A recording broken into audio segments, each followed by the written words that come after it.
नमस्कार दोस्तों, एस्ट्रो अंजू में आपका स्वागत है। आज मैं आपको बहुत ही बेहतरीन उपाय बताने वाली हूँ। जैसा कि आप जानते हैं कि आज से शनिवार 25 जुलाई से आपका चतुर्मास प्रारंभ हो गया है और देवशयनी एकादशी भी है।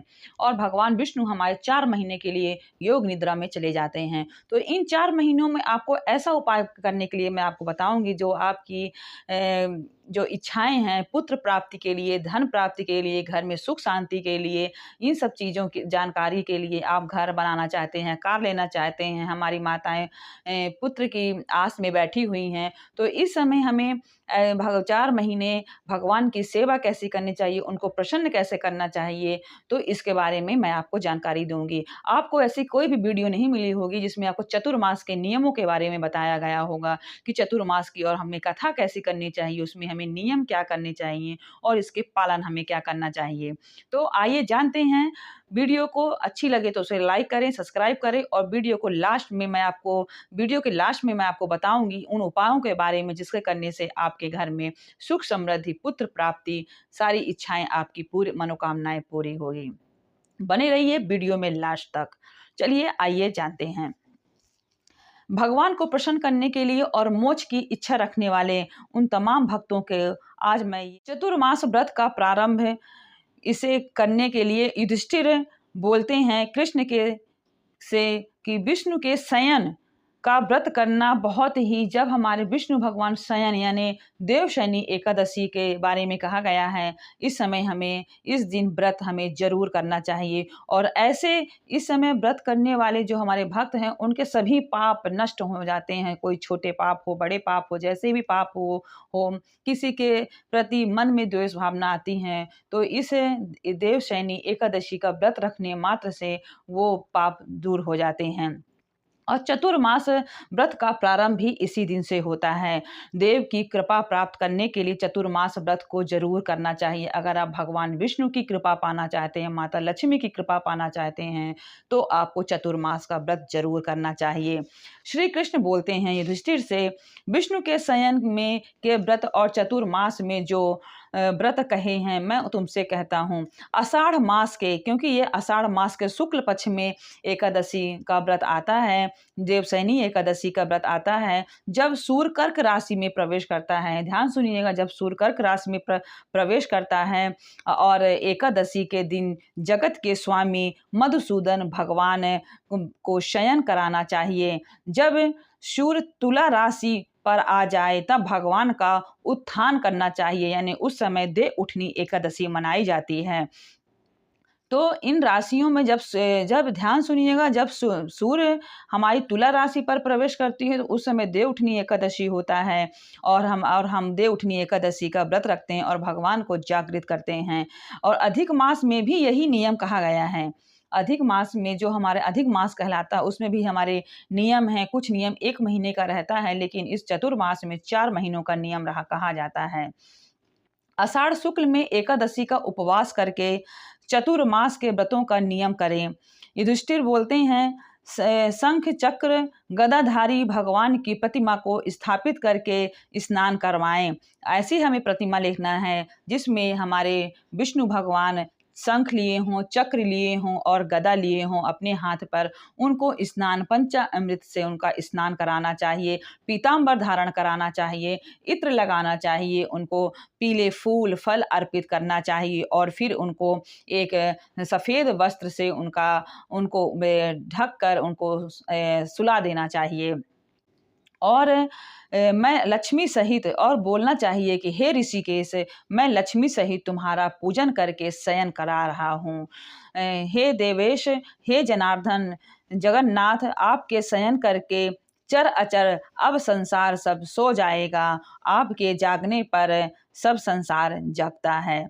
युधिष्ठिर बोले, इस तरह से विष्णु की प्रतिमा को स्थापित करके उनके सामने बैठकर नियमों को ग्रहण करें। प्रातः संध्यादित सब नित्य कार्यों को प्रातः पूरा करके दे उत्थापिन एकादशी एक 4 महीने का नियम ले, क्योंकि इस दिन एकादशी भी रहता है। आप सुबह उठकर अपने मन में संकल्प लें कि आप 4 महीनों का नियम हम पालन करेंगे और भगवान की कृपा को पाएंगे। तो मेरे इन शुद्ध नियमों को निर्विघ्न से पूरा करें। जो मैंने नियम धारण किया है उसे आप पूरे निर्विघ्न से पूरा करें। मेरा मेरा भक्त कोई भी हो, स्त्री हो चाहे पुरुष हो, वह दातून कुल्ला करके उस दिन हमारे माताएं जो हैं ब्रश ना करें। अगर हमारे कुछ भाई लोग हैं वो भी व्रत करना चाहते हैं तो उस दिन ब्रश ना करें, उस दिन दातून करें और साधारण पानी से कुल्ला करके धर्म के लिए व्रत करें। और इन नियमों का पालन करके व्रत के प्रारंभ में 5 समय कहे गए हैं।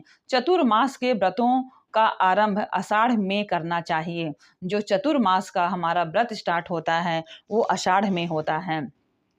प्रकार के व्रत को ग्रहण करके कार्तिक शुक्ल पक्ष की द्वादशी को उसे समाप्त करें। चतुर्मास करने वालों को जो फल होता है वह मैं आपको अलग अलग से बताऊंगी। आषाढ़ के शुक्ल पक्ष की एकादशी को जो उपवास करेंगे, चतुर्मास का व्रत यत्न पूर्वक करें, नहीं तो साल भर के पाप जो हैं नष्ट नहीं होंगे। अगर आप इस व्रत को पूरी श्रद्धा के साथ भगवान को अर्पित करते हैं और पूरे नियम का पालन करते हैं और पूरे लगन के साथ आप भगवान की भक्ति करते हैं तो आपके सारे पाप नष्ट हो जाएंगे। जन्म जन्मांतर के पापों को नष्ट करने की इस व्रत में शक्ति है। आइए जानते हैं आगे। जिस महीने में संक्रांति नहीं हो वह देवता और पितरों के काम में वर्जित होती है। वह महीना मलमास और अपवित्र है। इस महीने को हम मलमास कहा जाता है और यह महीना अपवित्र महीना कहलाता है। इसलिए बुद्धिमान मनुष्य इसमें देवता और पितृ कार्य ना करें। जब मनुष्य इस व्रत को करता है तो वह अंत समय में सूर्य के समान प्रकाशमान विमान में बैठकर प्रलय के समय तक विष्णु लोक में निवास करता है। जो चतुर्मास का व्रत करता है वह इंद्र के समान लोक में प्रलय तक वह इसमें निवास करता है। जो कोई देवताओं के मंदिर में जो होती है, हमारे घर के पास मंदिर हो या फिर घर से दूर हो या फिर अब सेवा भाव से किसी भी मंदिर में जाकर आप सुबह उस मंदिर की सफाई करते हैं तो और जल छिड़कते हैं तो सावधान होकर चतुर्मास का व्रत करते हैं। वह संपत्ति में ब्राह्मणों को भोजन करवाते हैं। वह विपेंद्र और 7 जन्म तक सत्य और धर्म में तत्पर रहते हैं। वह हमेशा 7 जन्मों तक सत्य बोलने वाले होते और सत्य परायण देव मानव होते हैं। वो कभी भी असत्य नहीं बोलते हैं। आगे जानते हैं। जो कोई दही दूध घी शहद से चतुर्मास भगवान को स्नान कराता है, ध्यान से सुनिएगा, जो कोई दूध दही घी शहद से चतुर्मास भगवान को स्नान कराता है उसका विष्णु के समान रूप होता है। वह अक्षय सुख को भोगता है। जो कोई गंध पुष्प अक्षत से भगवान का पूजन करके नैवेद्य और सोने का कमल ब्राह्मण को देता है, वह कोई व्रत करे या ना करे, चतुर्मास में नित्य पूजन करे, वह अक्षय सुख को जाता है, इंद्रलोक को जाता है। जो कोई 4 महीने तक तुलसी में भगवान की पूजा करता है और सुवर्ण में तुलसी बनाकर ब्राह्मण को देता है, वह सुवर्ण के विमान में बैठकर विष्णु लोक को जाता है। जो कोई धूप दीपक अर्पण करता है वह सुख भोगने वाला धनवान और भाग्यशाली होता है। चतुर्मास का व्रत समाप्त होने पर धूप दीपक का दान करना चाहिए। जो कोई कार्तिक शुक्ल एकादशी पर पीपल अथवा विष्णु की परिक्रमा और नमस्कार करता है, जो कोई संध्या के समय ब्राह्मण और देवताओं के आंगन में दीपक जलाता है और नियम समाप्त होने पर स्वर्ण दीपक वस्त्र तेल दान करता है, वह तेजस्वी देवता होकर विमान में बैठता है और गंधर्व अप्सरा उसकी सेवाएं करती हैं। आपको बता दूं, जो लोग इसके उद्यापन में हमें क्या करना चाहिए, जब हमको उद्यापन करना हो तो पुस्तक दान करनी चाहिए। और हमें उस दिन हमारी जो स्त्रियां होती हैं उनको बुलाकर अपने घर में पूजा पाठ करवा सकते हैं और वो किताब दान करें और आपका उद्यापन हो जाएगा। तो वीडियो कैसी लगी, बहुत लंबी हो जाएगी, मैं आपको और भी जानकारी दूंगी तो वो आपको पार्ट 2 में मिलेगा। और वीडियो को आपको अच्छी लगी हो तो इसे प्लीज़ लाइक सब्सक्राइब ज़रूर करें। मिलते हैं अगले वीडियो में, तब तक के लिए धन्यवाद।